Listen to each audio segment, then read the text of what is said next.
Good morning and welcome to Company Culture with Yvette C Owens. I come to you this morning to talk about believing the better. Believing the better of what, you might be asking.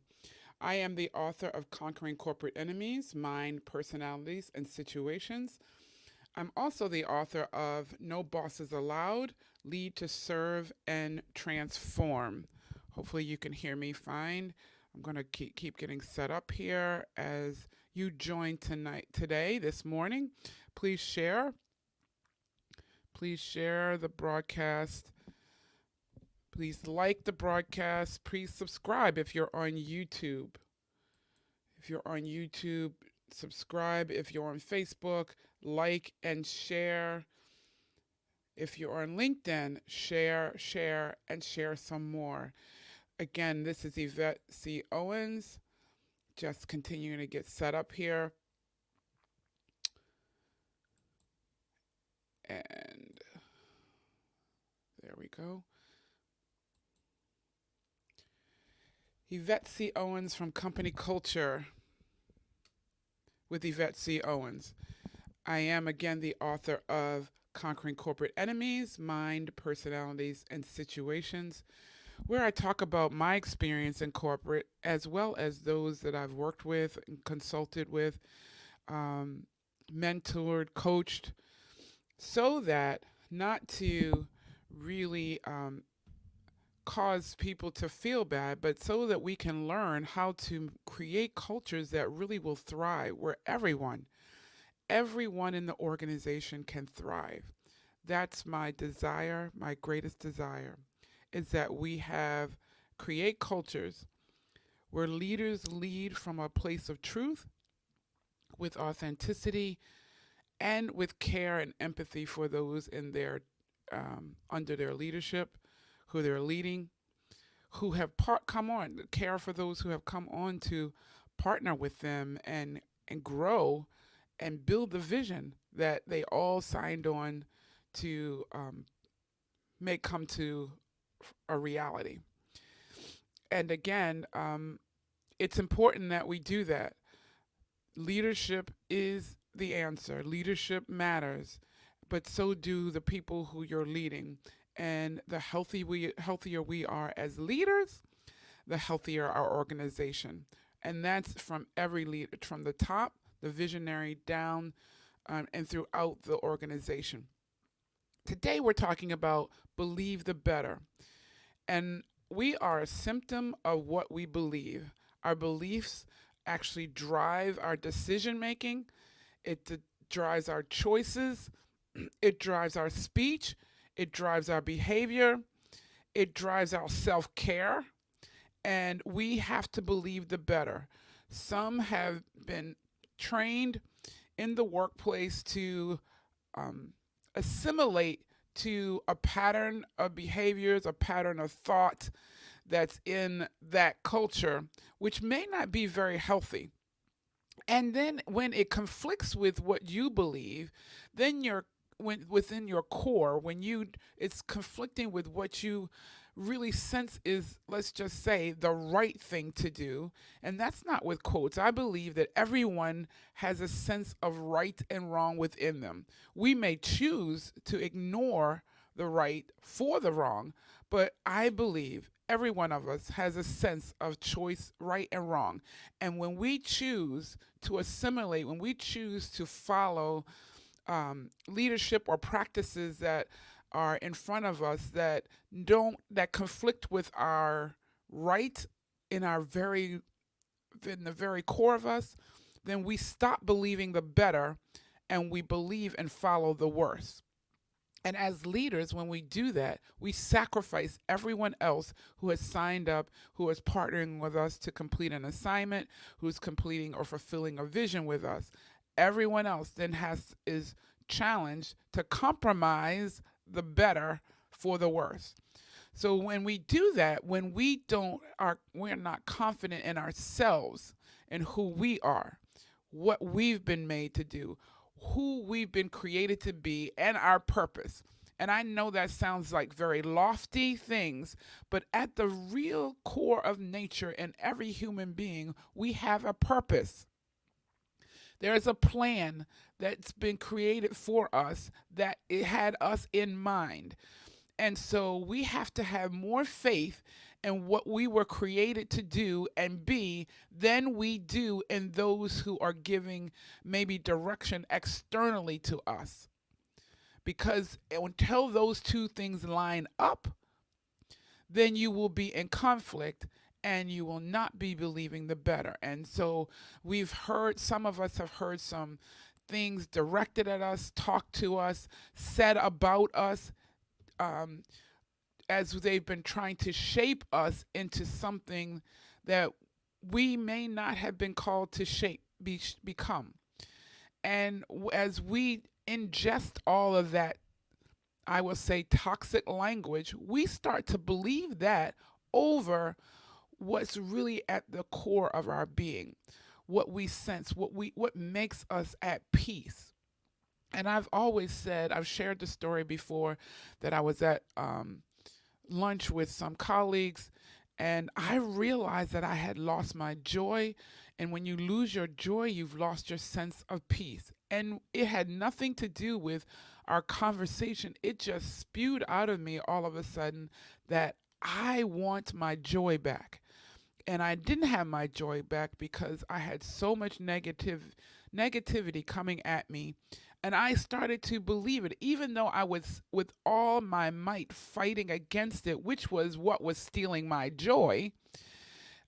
You can start to, it's like those little seeds, those little drops of water. And you say, oh, it's not so bad outside. It's not so bad. But then you get home and your clothes are soaked. Your clothes are still damp enough that you're uncomfortable in keeping them on because it's just those little drops, that continue to make everything moist, make you uncomfortable. The same thing is with what you hear day in, day out. You may think, I'm strong, I believe who I am, I know who I am, and I'm going to still be my authentic self. But those little drops, those tiny drops, those biased comments, those things that are coming at you cause you to start believing those things, cause you to start behaving differently.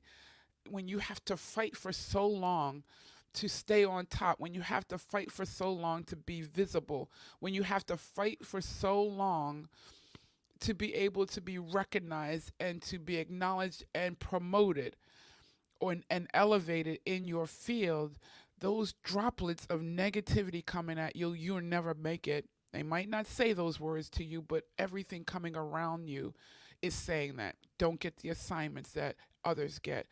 You're not getting the recognition even when you play a role on another assignment or a project. All those things are little droplets that are dampening your soul, dampening your being, dampening your belief system, dampening your core so that you start believing that you're less than. I had the privilege of just the other day kicking off our I Am the Answer leadership mastermind for teens. And right now we have young men who are in the program, and we talked about how it's important to understand your identity, know who you are, because until you know who you are, others will define you. Unless you know who you are, others will define you. And we want to make sure that others know that you know who you are and you are the one defining you. That's not to say that we're not open to feedback. That's not to say that we're not open to change and learning, because great leaders always continue to learn. Great leaders always continue to push forward. Great leaders always continue to expand their realm of influence, and we can only do that by being exposed to different situations, different people, different atmospheres, different cultures. We can only do that and believe in going in there with the positive motive, because we want to learn. We want to include that realm, that information in who we are becoming, and it's at our own choice, not maybe the direction of someone else or being forced upon us. So we have to believe that there's greater in each of us. I've said that to those young men on Monday, and they got it. They understood. And because they're teens, we used an example from um, the being in school, where you have that teacher that no matter what happens and no matter what you do, they if you make that one mistake, they always bring that one mistake up to you. And they were all able to resonate. That all resonated with each of them, because we've all had that one teacher, that one leader, that one person. Hey, sometimes it's been a parent or a relative, excuse me, who just won't let us forget that one thing. And so we focus on that one thing that we've done instead of believing all the better things about ourselves. So, first and foremost, point when we talk about believe the better, we have to believe the better about ourselves. Does that mean we're perfect? Absolutely not. But it does mean that I know there's great in me and I'm going after that great. Now, once you do that, then we can believe the better about others, because now we're compassionate. Now, if I have grace for myself, I now have grace for others. And as a leader, that's so important, because everyone who you're leading is not going to get it right the first time. You're going to give them opportunities to try different things, to be on assignments, and they may miss it. How do you handle it when others miss it? Believe the better. And let's not fool ourselves. We all come with biases. Let's confront those biases. Be authentic in the confronting of those biases. Challenge those biases and then commit to getting over them, moving beyond them, not letting them trap us, because those biases literally trap you into a place of thought and into a place of behavior that does not allow you to go as far as you can go and be as great as you can be. And it then traps those around you if they stay in your circle and in your influence. We don't want to do that. We're far better than that, and we're far greater than that. And we should want those who are around us to do great things, to fulfill their purpose. You often hear parents say, I want you to do better than what I've done. I want you to have more than what I've had. The only way we can do that is shake off those biases, shake off those things that we have thought of people, thought of groups of people, and look for the better. Not only look for it, but believe in the better. Believe there's better. Believe there's better in those people who you've classified or you've stereotyped. Believe the better and go search for it. Sit down, talk with them. And then once you believe in yourself, the better in you, and believe the better in others, then you will make better decisions. And that's where we're really trying to get to, that our decisions are the best decisions at any given moment. And any given involving any given group of people, we want to make sure we are making the better choices in spite of the influences that are around. I was reading some articles yesterday about our former president and how things are starting to unravel or continue to unravel, and where he had trust in certain people, where he put them in position, now they're making choices according to their consciousness, which does not align up with where he's thinking they should be, and now he's not believing the better. Well, when we put people in place and when we have people come on our team, we need to be able to give them the right to be able to think and be themselves. So as we choose people to come on our teams, as we choose people for assignments, let's believe the better, that they will succeed. Encourage people to succeed. Encourage that you believe, tell them you believe in them, and that's why you put them in that place. Will they be perfect? Again, no. None of us are perfect. But that's when the leadership is there to support them, to help bring others up, help them avoid some of the pitfalls that we know are out there. We don't leave our teams headed down a road and let them step into the mine.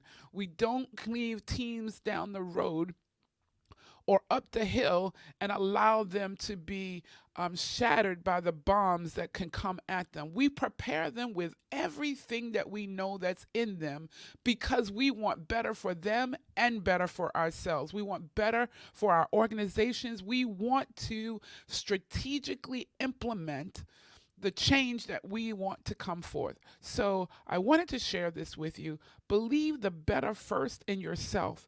And when you start to believe the better in yourself, don't believe the rhetoric. And I'm not discounting training. Training is good, get the learning. But at the end of the day, we have to have a revelation within ourselves how to apply any training that we receive, any information and knowledge, and it has to settle well in your very core of your being so you remain and contain and maintain your peace, maintain your joy.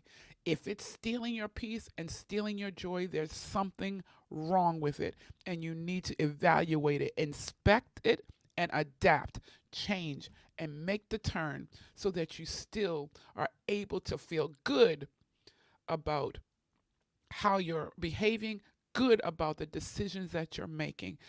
Again, this is Yvette Owens. Follow me on Facebook at Company Culture with Yvette C Owens or the Diplomat Chronicles, or follow me at Yvette C Owens. Also on LinkedIn, I'm happy to connect with people on LinkedIn as well as my YouTube channel, Yvette C Owens. Subscribe, share, like, because I want to help leaders.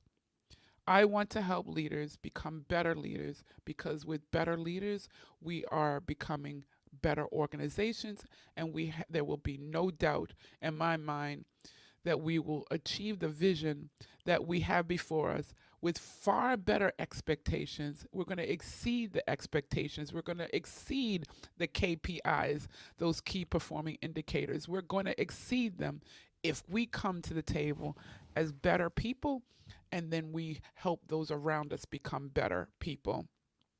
Have a fantastic day.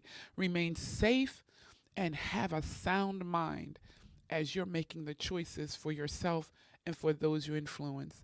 Until next week. Oh, I also wanted to share, if you go to my Facebook page and even my LinkedIn pages, I've released my new book, No Bosses Allowed, Lead to Serve and Transform. It's a free ebook for you. It's my heart's desire to influence leaders to be able to handle the challenges that we have facing us today in the uncharted waters that are ahead of us. We are going into times, or we are in times when we've never been before as leaders. And I've given you 11 positions that you can take as you're leading diverse organizations, as you're leading diverse teams. I hope you find it helpful. Please share your insights that you're getting from there. An online course will be coming soon. But this is my greatest heart's desire, that we elevate in our call as leaders so that those who are around us can become their greatest selves and also lead greater, whether it be in their home, in the workplace, in the community. Listen, we got a culture that we can shape, reshape, and make it really thriving for everyone. Let's make sure we step up to the plate to take our part, to play our part, to influence those around us. Have a great day. I enjoy speaking with you. And until next week, be safe. Bye-bye.